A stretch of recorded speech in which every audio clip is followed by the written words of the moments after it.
Hey everybody! Thanks so much for checking out this video. Hello there, this is Future Morgan, just pausing to let you know that I will most likely be adding a bunch of these freeze frames throughout this video to let you know what's happened since I started making this back in February, because it is now December. So, pardon my interruptions, but hi, I'm here too. So, this dress. Oh my gosh, this dress.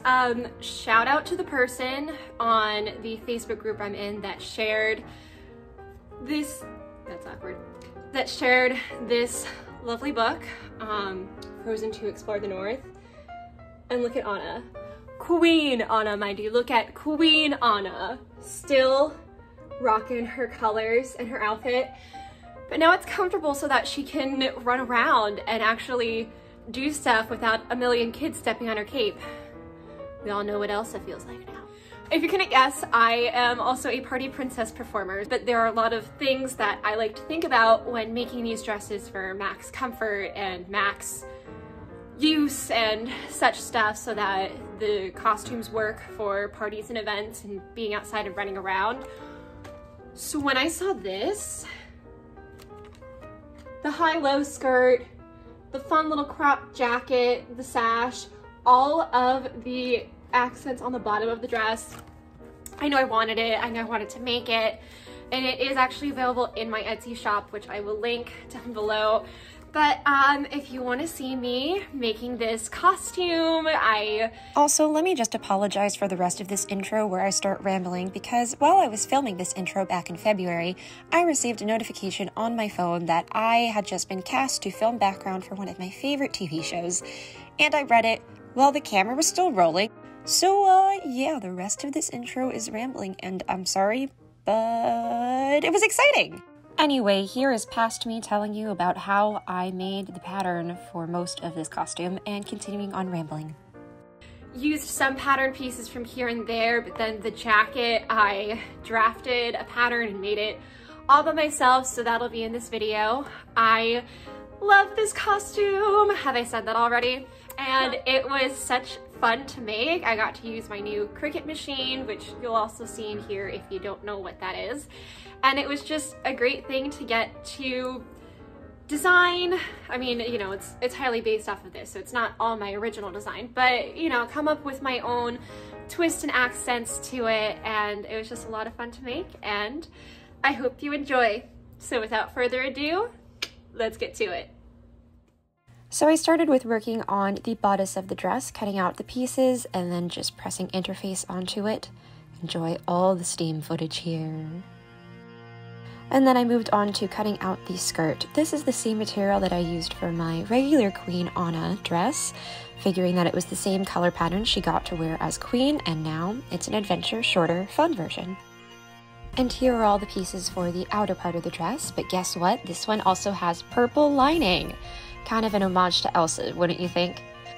So I'm just cutting out all the same pieces from the outside in the lining and then serging as needed, adding some darts, and assembling it just like I assembled the outside of the dress. So you know what's next, right? Connecting the outer and the inner of the bodice. I also went ahead and top stitched down the top of the bodice with some gold accent thread, just so that it would lay nicer, but also as another little fun, pretty detail for the dress. Not sure if you can tell, but I've actually changed fabric pieces now, and this is me just serging the outer edges of my skirt, so that next, now that I've had the top of the bodice together, I can start pinning the skirt how I want it to lay and connect, and figuring out the darts for the skirt of this dress. I also want to line up seams with the bodice and the skirt, and then I connected everything, did the same for the lining, and you know what's next. Yep, connecting the lining to the outer layer of the fabric. I will now spare your ears from the loud sounds of hammering, unlike I was able to do for my neighbors, as I insert the grommets onto the dress. This is actually me just marking where I need to cut out the holes by hand with scissors before I can actually go ahead and insert the metal grommet pieces and hammer those in. Again, I am sorry my neighbors were being so loud. This was really just loudness, and here are the pretty finished grommets. Next up are all the pretty little details on the outside of the dress, and I'm not sure how well you can see it here, but there are various shapes to the bottom of the skirt that I would like to be adding, and I'm actually going to be using my new Cricut Cry Cut, how do you pronounce it? Let me know in the comments, to cut out this gorgeous fabric in all of the shapes I need and want. I added some heat and bond to the back of this so that it would stick to my Cry Cut mat better, but also so that I could iron it on to the dress later. Here's a little peek at the process of me trying to figure out cutting out these shapes and figuring out what I wanted.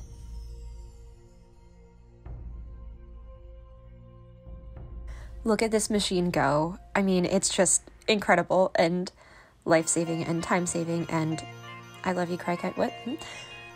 So now I get to place and iron on each individual triangle piece to be the bottom layer of the accents of the skirt.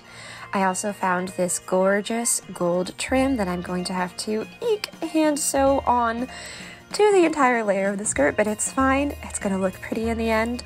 Oh, also, if you see my face just keep looking up and smiling and laughing as I'm hand sewing this on, it's because I was watching Fun Facts You Need to Know About Bridgerton while I was sewing this. Again, it was back in February. The Bridgerton hype was still a thing. I mean, I'm excited for season 2. Are any of you all? Let me know in the comments. Oh, yes, also, I don't have the footage of me doing the rest of the accent pieces on this, including cutting out the flowers and then gluing on each and every single rhinestone on the bottom of the skirt, but here's a sneak peek of what it will look like later. The next part of this costume I'm going to make is the pretty sash that she wears around her waist, and to do this I'm using a bunch of fancy stitches on my fancy sewing machine with different color thread and mirroring each side so that the pattern is the same on each side. Wow, that's redundant.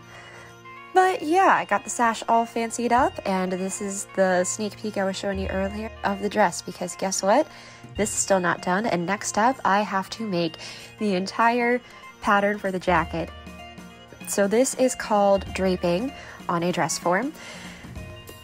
Oh right, I forgot I paused during filming earlier this year so that my little baby succulent Herman could get some sunshine, but that I wouldn't blind you all with the sun in the background of this. Anyway, I'm actually just drawing straight onto the fabric on this dress form all of the shapes I think I will need and want to make up this jacket, cutting them out by hand, remembering to note seam allowance, and just kind of playing a guessing game with the shape what I want for this. And this was a mock-up that I start with, and then I can make pattern pieces of each one to later move on to the real fancy fabric, but just test this out for fit and look. I did the same process for my Queen on a jacket that I make and sell, but this had a lot more pieces and was a completely different cut. So anyway, on to the real fabric, where I am now cutting out each piece using as much of my fabric as I can, and of course I ran out of this and had to go back to the store to get more, but it's fine. Everything's fine.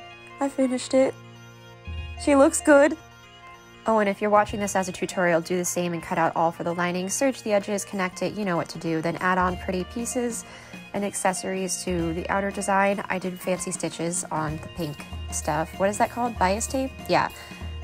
It's all attached now, outside and inside lining, and oh yes, I lost also the footage of me, you know, cutting out the sleeves and assembling those and adding on all the appliques and the bias tape and the rhinestones. So I'll just show you what it looks like all finished here, but unfortunately I do not have any additional footage of me adding the final steps together.